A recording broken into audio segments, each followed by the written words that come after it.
So how often have you seen a company, hire a really high-priced commercial director to fix their revenue only for everything to completely fall apart 6 months later? Oh, honestly.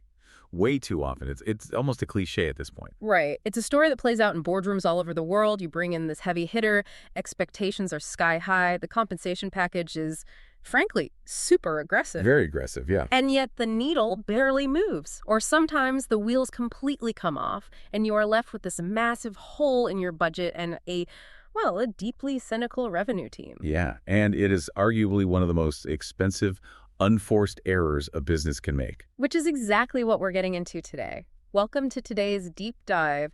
We are going to unpack the mechanics of why that failure happens and, more importantly, give you the tools to prevent it. I'm your host, and I'm here with our resident expert. Great to be here. And yeah, this failure we're talking about, it rarely comes down to a simple lack of talent or, a poor work ethic. Right. It's usually deeper than that. Exactly. The root cause usually stems from a fundamental misunderstanding of what the role actually is from day one.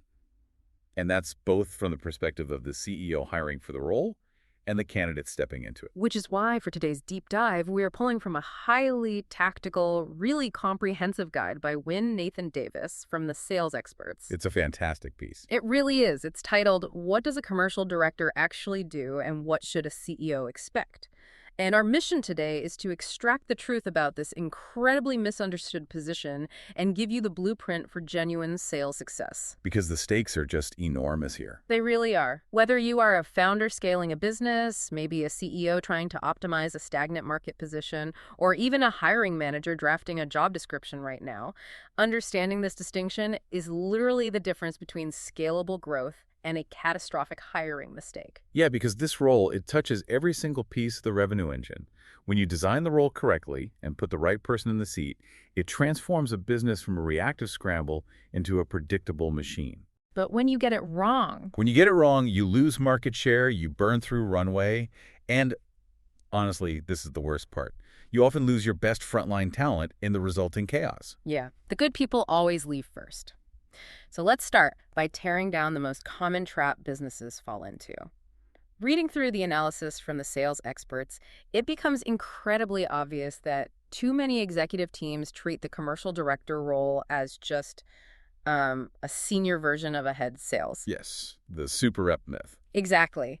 They assume if they hire a really strong salesperson, a lone wolf who absolutely crushes their quota, that person can step into the C-suite and magically fix sales, marketing, pricing, and growth strategy by sheer force of will. And that is the classic error of confusing individual execution with organizational design. Right.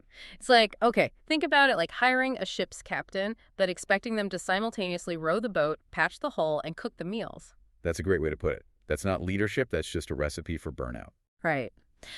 Let's unpack this because the unconscious expectation from the board is often that this person will just come in, hype up the sales floor, push everyone to make more cold calls, and, personally close the top 3 enterprise accounts. Yeah, they treat the title as a reward for past sales performance rather than recognizing it as a completely different discipline. So let's visualize what a commercial system actually is, because the old analogy of a business being a ship just doesn't capture the complexity. No, it doesn't. Think of your company's revenue engine like a city's water infrastructure. Marketing is the massive reservoir gathering the water. Okay, I like this. Right. And sales is the complex network of high-pressure pipes moving it across the city. Customer success and delivery, those are the faucets inside people's homes. Spot on. If you hire a commercial director and just tell them to, quote, make the water flow faster, but the pipes are different sizes, the reservoir is full of sludge, and half the faucets are leaking, the system bursts. Exactly. A true commercial director isn't a plumber turning a wrench on a single pipe. They are the civil engineer designing the entire grid, so the pressure is equalized from the reservoir all the way to the faucet. The guide stresses that the role is entirely structural. Structural. So they aren't just selling. No, not at all. They are connecting strategy to execution across every single function that influences revenue. Their daily job is not to be the best pitch person in the room. Their job is to design the systemic conditions that make revenue growth predictable. Predictable being the key word there.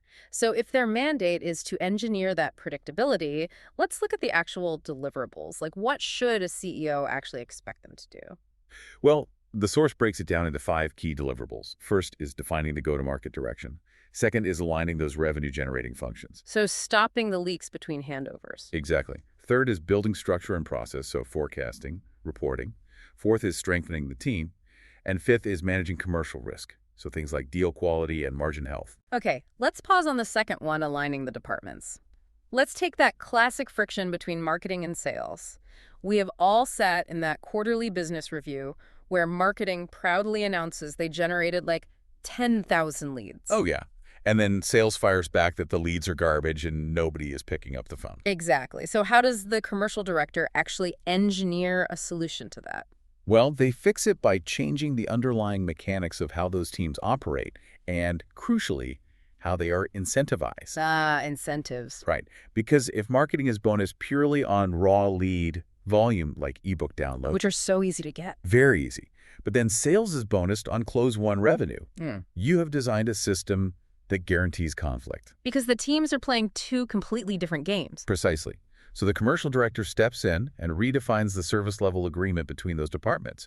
They might mandate a shared, rigid definition of a qualified lead based on, historical data of what actually converts. So they force the reservoir to only send clean water into the pipes. Exactly. And they might alter compensation structures.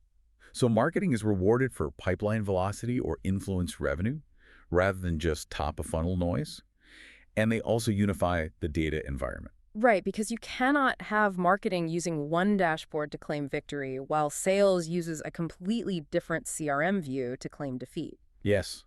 The commercial director builds a single source of truth. That alignment stops the leaking of performance between handovers.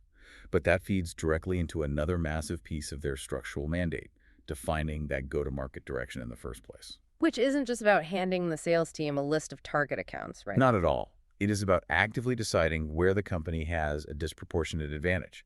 They are identifying the exact market segments, clarifying the value proposition to match those segments, and establishing the pricing logic that the market will actually bear.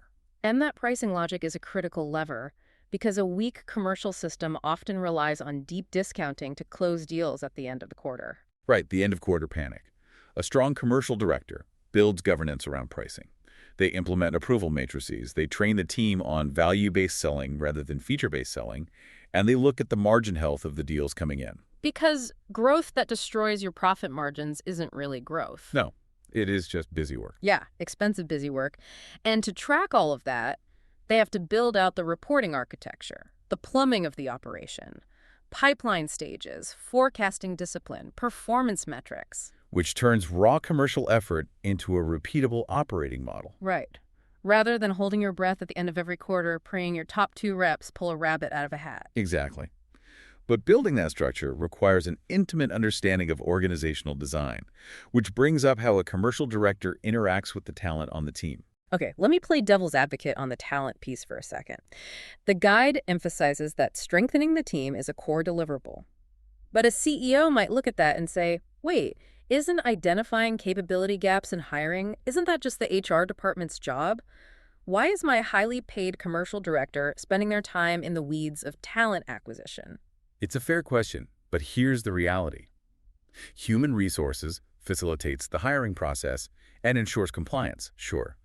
But HR does not know the nuances of your go-to-market strategy. Right, they aren't out there selling. Exactly. The commercial director needs to dictate exactly what type of commercial engine the business requires based on the current market conditions. Because the market dictates the required capabilities. Absolutely. If you are launching a complex, first-of-its-kind software into a highly skeptical market, you need evangelists. You need sales professionals who can navigate a 9-month sales cycle and educate multiple stakeholders. A very specific skill set. Very specific. But if you were selling a commoditized product in a highly competitive space, you might need aggressive, high-volume transactional reps. Or if you are focused on expansion revenue, you need strategic account managers who act almost like consultants. So the commercial director looks at the strategy and tells HR, here is the exact psychological and professional profile we need to execute this specific playbook. Yes, they are actively designing the capabilities of the team, not just managing the people who happen to be sitting in the seats. They are drafting players for a very specific defensive scheme rather than just asking HR to find, generic athletes. That's a perfect analogy. Which makes total sense. But even with the best system design and the perfect roster of talent, things still fall apart. The source material points out that executives get incredibly frustrated when they hire a senior leader, hand them the keys, and the revenue still flatlines. Which brings us to a crucial part of our discussion, the limitations of the role. What can't they do? Yeah, let's get into the superhero fallacy.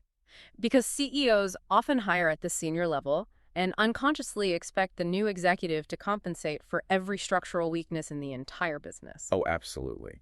And the first and most brutal limitation is that a commercial director cannot fix a fundamental lack of product market fit. Wow, yeah. You cannot optimize a system that is pumping poison. Exactly.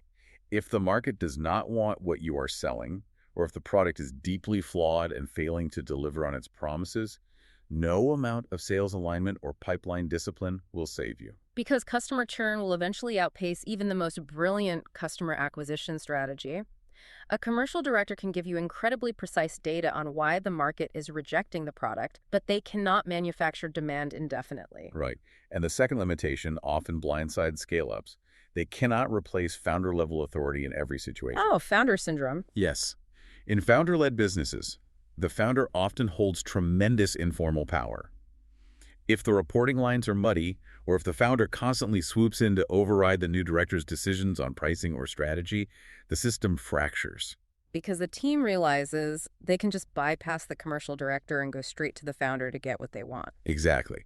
The founder has to actually let go of the steering wheel and allow the system to govern the business, rather than their own intuition. And the guide mentions a third limitation regarding internal support.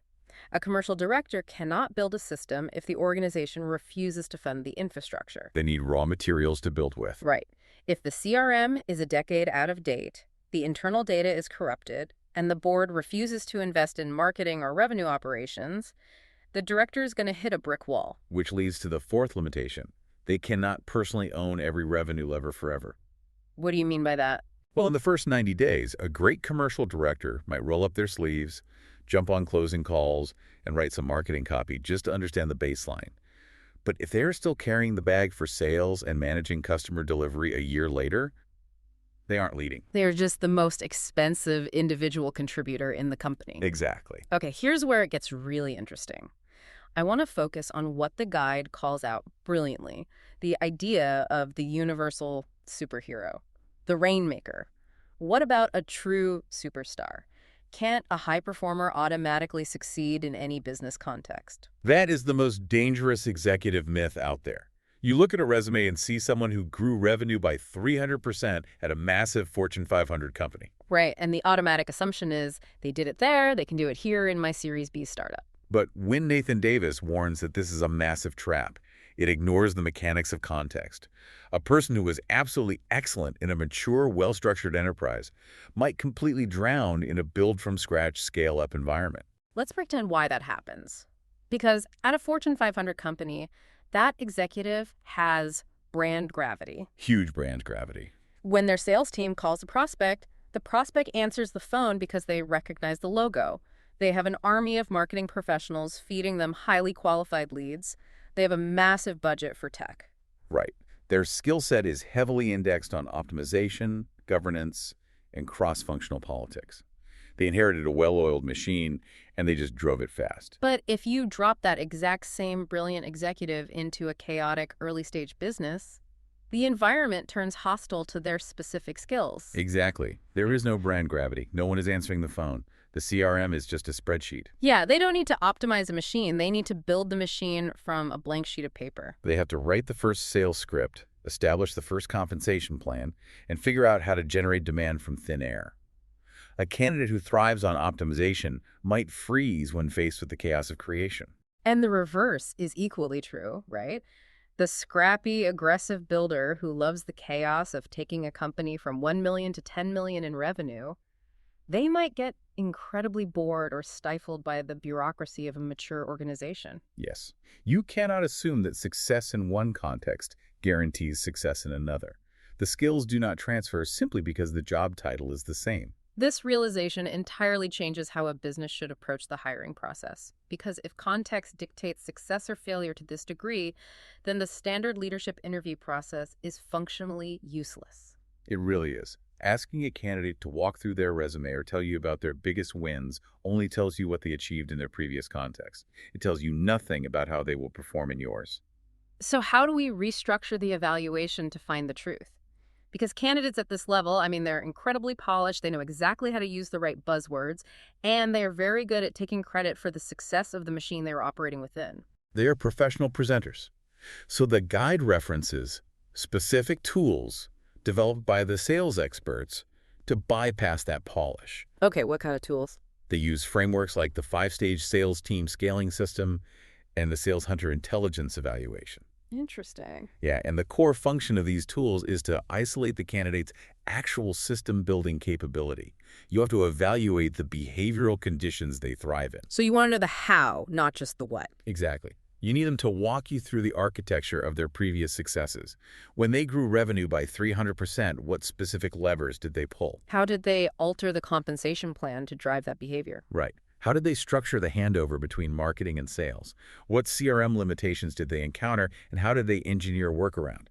You are testing their mechanical knowledge of commercial systems. You also have to aggressively map their background to your company's current maturity stage.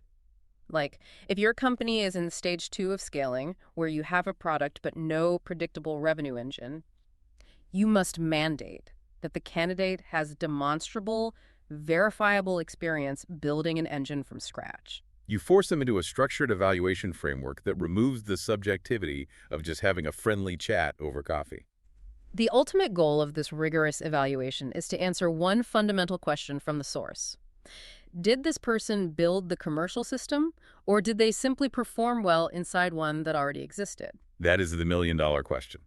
When you mandate structured evaluation frameworks for these senior commercial hires, you eliminate the guesswork. Yeah. You align their specific background perfectly with your company's current operational reality. And the business impact of getting this right is profound. It goes far beyond just hitting a quarterly revenue target. Oh, absolutely. When you place the right commercial director, someone who matches your context and understands how to build the architecture, the entire business gains commercial clarity. The friction between departments just evaporates because everyone is operating under the same definitions and the same incentives. You gain the ability to forecast accurately. You understand your customer acquisition costs. You know exactly how long your sales cycle is, and you know where deals are stalling. You build a coherent commercial engine. Yes. And over time, the business becomes much less dependent on the individual heroics of a few star players working late on the last day of the month. Right, the system supports the growth. It naturally drives scalable, repeatable growth. It is about engineering a machine that outlasts any single quarter, any single marketing campaign, or any single employee.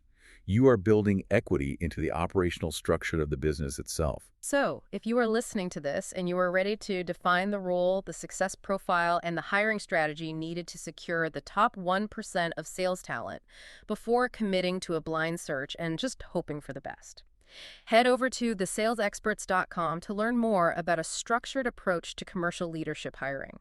Because the architecture must be designed before you start pouring the concrete.